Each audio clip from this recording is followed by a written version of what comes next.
بسم الله الرحمن الرحیم. با آموزش صفر تا صد برنامه‌نویسی با زبان سی شارپ در خدمتتون هستیم. توی این دوره قصد داریم آموزش زبان سی شارپ برای برنامه‌نویسی اپلیکیشن ویندوز رو به صورت صفر تا صد بهتون آموزش بدیم. البته شما با یادگیری این آموزش میتونید برنامه موبایل و برنامه وب هم با زبان سی شارپ بنویسید که اونها رو هم توی سرفصل‌های جداگانه بهتون توضیح خواهیم داد. اما زبان‌های برنامه‌نویسی رو که اگه بخوایم دسته‌بندی بکنیم، قبل از اینکه یه زبان رو بخوایم انتخاب کنیم، یه سری چیزها هست راجع به زبان‌های برنامه‌نویسی ما باید اونها رو بدونیم. مثلا یکیش هست سطح زبان‌ها. ببینید زبان‌ها به سطح، از نظر سطح بندی زبان سطح پایین داریم و سطح بالا. زبان‌های سطح پایین زبانی هستند که به زبان ماشین یا زبان سیستم و سخت افزار نزدیک‌ترند، اما زبان‌های سطح بالا زبان‌هایی هستند که دستوراتشون شبیه به دستورات زبان انگلیسی هست. شما مثلا اگه زبان انگلیسی رو بلد باشین میدونید مثلا این کدی که هست مثلا میتونید ترجمه کنید. به این زبان‌هایی که نزدیک به زبان انسان هستن میگن زبان‌های سطح بالا. تفاوتی که اینها دارن یکی از نظر یادگیری هست و یکی از نظر کاربرد هست. ببینید زبان‌های سطح بالا از نظر یادگیری زبان‌های خیلی راحتی هستن، شما به راحتی میتونید اون زبان‌ها رو آموزش ببینید.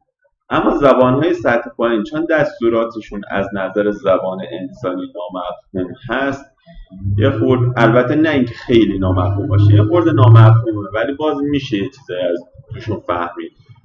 زبان‌هایی هستن که به زبان سیستم نزدیک‌ترن، یعنی شما اگه بخواید کارهایی که با سخت افزار انجام میدین به صورت مستقیم رو بخواید برنامه‌نویسی کنید، باید با زبان‌های سطح پایین انجام بدین. مثلا مثل برنامه‌نویسی بایوس، برنامه‌نویسی تراشه‌ها، آی‌سی ها، اونا رو باید با زبان‌های سطح پایین انجام بدین. یکی دیگه از دسته‌بندی زبان‌ها دسته‌بندی از نحوه اجرای زبان هست. یعنی شما یه برنامه رو می‌نویسید، اون برنامه چطوری اجرا میشه این به دو دسته مفسری و کامپایلری تقسیم میشن. زبان‌های مفسری و فرضاً شما اینو در نظر بگیرید یه قطعه کد 1000 خطی نوشتین و وسط این کد مثلا یه حلقه تکرار گذاشتین که مثلا 100 بار یا 200 بار برای این حلقه تکرار بشه. زبان‌های مفسری به این صورت کار میکنن که میان خط به خط اون کد رو اجرا میکنن و نمایش میدن، یعنی ترجمه میکنن و اجرا میکنن. مثلا اون قطعه کد 1000 خطی و خط یک رو ترجمه میکنه اجرا میکنه، خط دو رو ترجمه میکنه اجرا میکنه. وقتی به حلقه میرسه، حلقه گفتم 100 بار تکرار میشه، یعنی اون حلقه 100 بار ترجمه میشه و اجرا میشه. اما توی زبانهای کامپایلری اینطوری نیست. کامپایلر میاد یک بار از اول تا آخر کد رو ترجمه میکنه و اجرا میکنه اون کد رو. به این دلیل هست که سرعت اجرای زبان‌های کامپایلری بیشتر از زبان‌های مفسری هست. این که میگیم ترجمه میکنه همون سطح زبان‌ها رو که بهتون گفتن زبان سطح بالا داریم، سطح پایین داریم. وقتی ما از زبان سطح بالا داریم استفاده میکنیم، ما داریم به زبان سطح بالا کد مینویسیم، اما برای اینکه سیستم این رو بفهمه باید ترجمه بشه به زبان سطح پایین یا همون زبان ماشین. این وسط یه سری مثل کامپایلر و مترجم و مفسر و اینا هستن، میان این کدهایی که ما به زبان سطح بالا نوشتیم رو ترجمه میکنه به زبان سیستم یا به همون زبانهای سطح پایین و اون کد به صورت برنامه برای ما اجرا میشه. پس اینو فهمیدیم که مثلا زبانهای سطح بالا خودشون از زبانهای سطح پایین تشکیل شدن، یعنی خودشون با زبانهای سطح پایین نوشته شدن برای اینکه بتونن کار بکنن. این وسط یک کامپایلر یا یک مفسر میاد زبانهایی که ما به سطح بالا می‌نویسیم رو به سطح پایین اجرا میکنه، ترجمه میکنه و اجرا. اما سرعت اجرای برنامه گفتم مفسری‌ها چون خط به خط اجرا میکنن و حلقه و کدایی که می‌نویسن اگه حلقه 1000 بار تکرار شده باشه باید حلقه رو 1000 بار ترجمه بکنه. به این دلیل سرعت اجرای مفسری‌ها پایین‌تر از سرعت اجرای کامپایلری ها هست.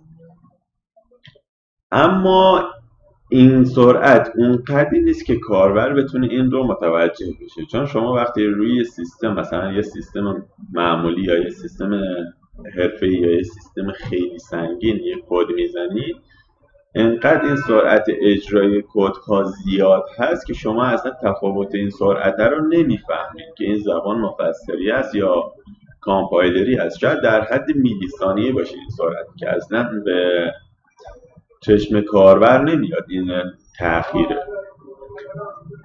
اما بهترین زبان کدوم زبان هست برای برنامه نویسی؟ با توجه به کاربردی که زبان ها دارن و کاری که شما میخواین انجام بدین، ممکنه بهترین زبان فرق بکنه براتون. اگه مثلا میخواین برنامه نویسی سطح پایین انجام بدین، برنامه نویسی تراشه و بایوس اینا انجام بدین، باید یه زبان سطح پایین انتخاب کنید، مثلا اسمبلی.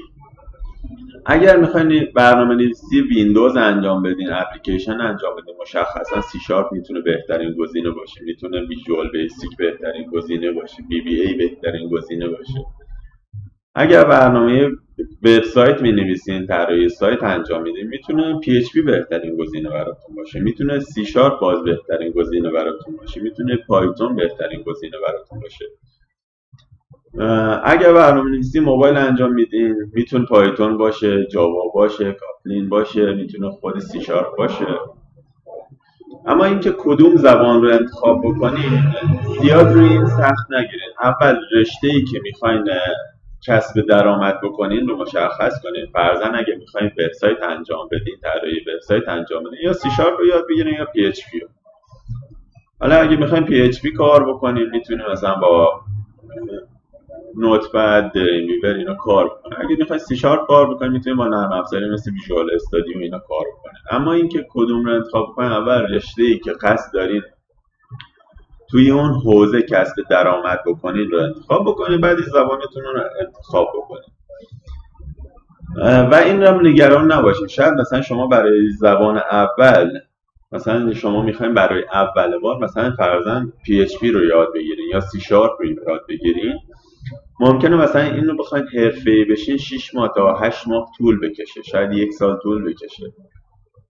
من خودم مثلا دارم کد می‌نویسم، مثلا سی شارپ دارم کد کار میکنم، هنوز بعد از 4 سال 5 سال که دارم به صورت حرفه‌ای کار میکنم، هنوز یه وقته یه چیزای جدید می‌نویسم، اینم داشتی این زبانه. اینو مثلا شما بخواید حرفه‌ای بشین، حداقل باید 6 ماه تا 8 ماه تا 1 سال کار بکنین، تمرین بکنین، پروژه انجام بدین تا حرفه‌ای بشین.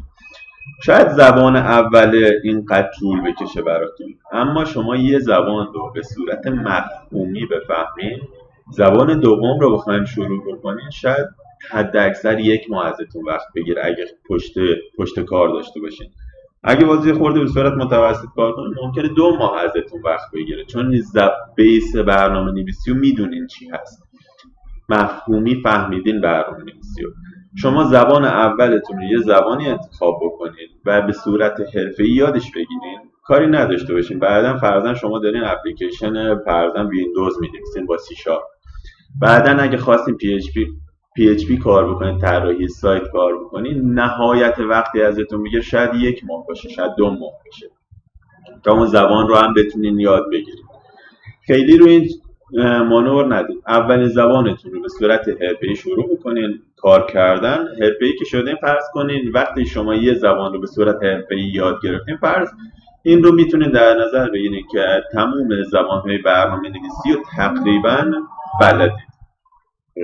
اگه مثلا سطح بالا کار میکنین، تمام زبان‌های سطح بالا رو فرض کنین بلدین. چون اگه بخوایم مثلا سطح بالا کار کنیم، فرض کنین زبان سطح مثلا پی اچ پی کار کردین، سی شارپ کار کردین، اگه فرض کنیم میتونیم اسمبلی رو توی 1 ماه یاد بگیریم، همچین چیزی نیست.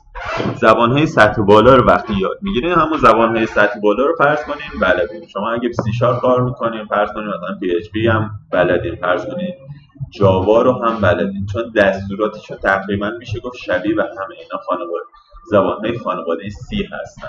شما اگه ویژوال بیسیک رو به صورت حرفه‌ای یاد بگیرین، بی بی ای رو به صورت حرفه‌ای یاد بگیرین، میخواین سی شارپ رو کار بکنین، نهایتا 1 ماه وقت میگیره ازتون، چون میدونین کاربرد در فورچی هست، میدونین وایل چی هست، ایف چی هست، اینا رو میدونیم، فقط باید معادل اون رو توی اون زبانه پیدا بکنید. چون بیسش رو فهمیدین. مهمترین قسمت برنامه نویسی اینه که اون زبان برنامه نویسی و اون برنامه نویسی رو به صورت مفهومی بفهمیم که این قطعه کد داره چی کار میکنه که این کد انجام میشه، مثلا این برنامه برای ما اجرا میشه.